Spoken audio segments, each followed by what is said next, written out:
Okay, well, look, how about this? I feel like who would we be sacrificing? You know, we have 7 tight ends on the roster right now, like 7 or 8 tight ends on the roster right now.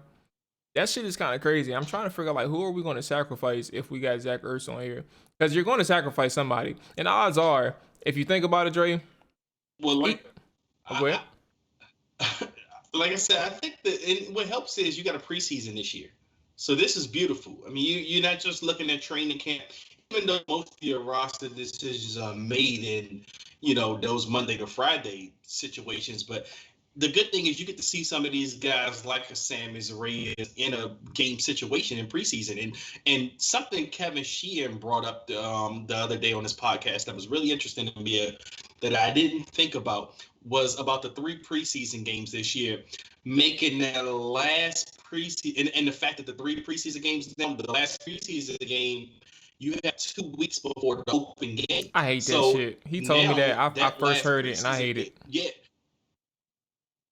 Well, it takes out the meaningless fourth game now, which I'm actually okay with that because now I think every game matters. I think every preseason game in a sense is going to matter to the point where all right, you get to see some of these guys. I mean, not so much for your star players, but for the guys like Sammis Reyes and even your rookies like John Bates. So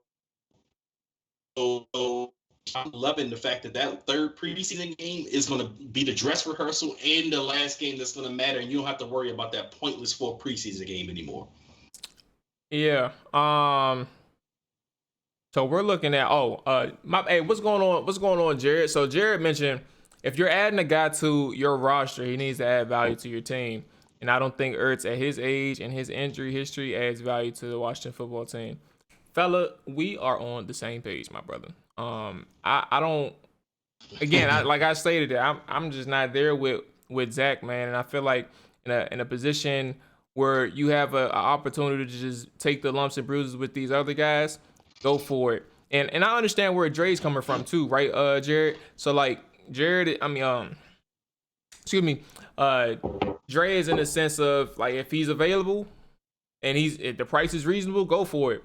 And that's kind of why I brought it up because I don't know if we currently have 8 tight ends on the roster. There's a potential where you sacrifice the quote unquote up and coming stars based on how we break it down and Sammis Reyes and John Bates, man. So many fans kind of actually like either or.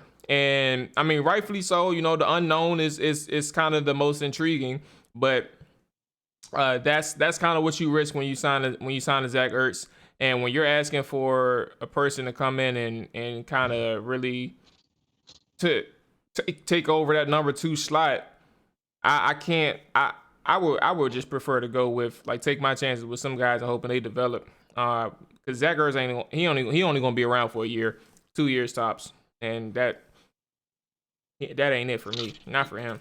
And it's true. That's true. But as far as the sacrificing thing goes with the tight end position, I think the only one you would have to worry about is Sammis Reyes. And I seriously believe you would be able to get away with him on your practice squad. I mean, this is just hypothetical in case you were looking at a Zach Ertz. Yeah. But I think teams now, they carry 4 tight ends on a roster most times because you're not carrying a fullback. So you usually carry an extra tight end, which would John Bates, of course, he'll be safe, and Ricky Seals-Jones, he's there. But again, I'm comfortable going in with the group we have now.